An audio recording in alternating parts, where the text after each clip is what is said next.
Charles Dickens wrote a classic when he penned Great Expectations. Political leaders, on the other hand, make the classic mistake whenever they create expectations they don't meet. Justin Trudeau was no exception Monday as he left the Great Hall of the People in Beijing without an expected announcement that Canada and China would begin formal free trade negotiations. Not that it was the Prime Minister's fault.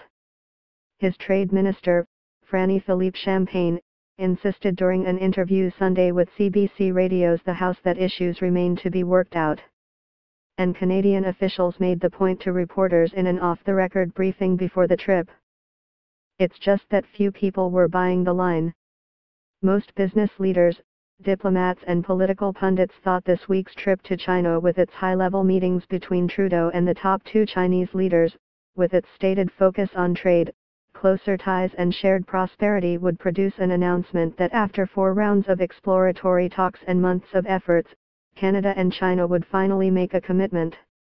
Prime ministers usually don't go on trips like that without something to announce, said John Manley, the CEO of the Business Council of Canada, who was one of the few people cautioning Trudeau to proceed slowly after being the sole holdout 2 weeks earlier in signing an agreement in principle with Japan and the other members of Trans-Pacific Partnership. The two sides have been engaged in exploratory talks for a year.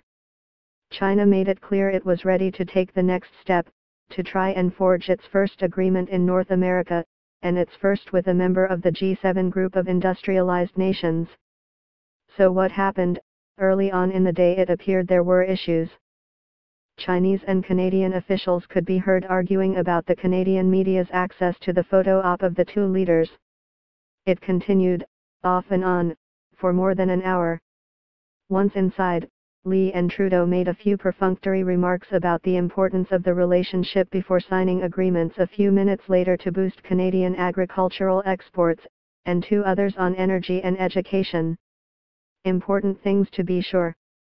Just not the big one. Then the Prime Minister's office told Canadian reporters the Chinese decided to cancel a planned news conference, insisting the two leaders read only prepared statements. No reason was given. When they began, there was a definite chill in the room. Premier Li Keqiang, as the host, went first. "We agreed to uphold global trade liberalization," he said, barely looking up from the pages in front of him.